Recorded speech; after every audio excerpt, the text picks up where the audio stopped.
Gaza से बेटा वापस तो आया, लेकिन गाजा उसके भीतर रह गया। आत्महत्या करने वाले इजरायली सैनिक की मां का दर्द कुछ ऐसा है। इजरायली सैनिक गाजा में तबाही और तांडव मचाने के बाद घर लौटे हैं और अब उनका क्या हाल है, यरूशलेम पोस्ट ने एक खबर प्रकाशित करके बताया है। इजराइल का एक सैनिक पिछले साल के 7 अक्टूबर के हमास के हमले के बाद से गाजा पर हमले के लिए गया था। 40 साल का ये सैनिक 4 बच्चों का पिता है। जब ये युद्ध के लिए गया तो जैसी हालत में गया था वैसी हालत में वापस नहीं लौटा। शरीर में कोई दिक्कत नहीं। ये सैनिक 6 महीनों तक अत्यधिक तनाव की जिंदगी जीता है और एक दिन आत्महत्या कर लेता है जब इसके युद्ध में लौटने की तारीख करीब आ जाती है। ये हाल किसी एक सैनिक का नहीं। इजराइल से हमास के खिलाफ गाजा में युद्ध के लिए गए हजारों सैनिकों का हाल कुछ ऐसा ही है।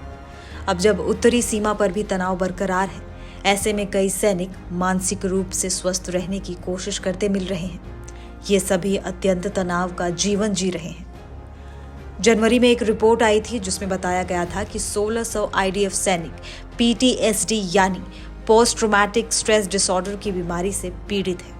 इनमें से 76% सैनिक मेंटल हेल्थ ट्रीटमेंट के बाद वापस ड्यूटी पर चले गए थे और युद्ध में शामिल हो गए। आईडीएफ ने अभी तक कोई भी आंकड़े जारी नहीं किए कि कितने सैनिकों ने आत्महत्या की है, लेकिन उनका कहना है कि सेना पूरी कोशिश कर रही है कि इस प्रकार के सैनिकों को पूरी तरह से मेडिकल सुविधाएं दी जाए। पीड़ित सैनिकों के परिजनों का कहना है कि कहानी इस प्रकार नहीं है। उनका कहना है कि इजराइल की सेना को ये पता ही नहीं कि मानसिक रूप से ऐसे परेशान सैनिकों का इलाज क्या करना है। परिजनों ने बताया कि सैनिकों का कहना था कि ये युद्ध पूरी तरह से अलग है और इस युद्ध में उन लोगों ने ऐसे दृश्य देखे जिसे इजराइल में कभी नहीं देखा गया।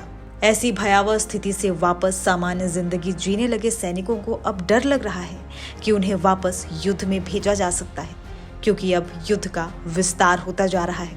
ऐसी खतरनाक जिंदगी जी रहे सैनिकों का कहना है कि कई लोग ऐसे में आत्महत्या को मजबूर हो रहे हैं और सरकार की तरफ से इनकी मदद के लिए कुछ भी नहीं किया जा रहा।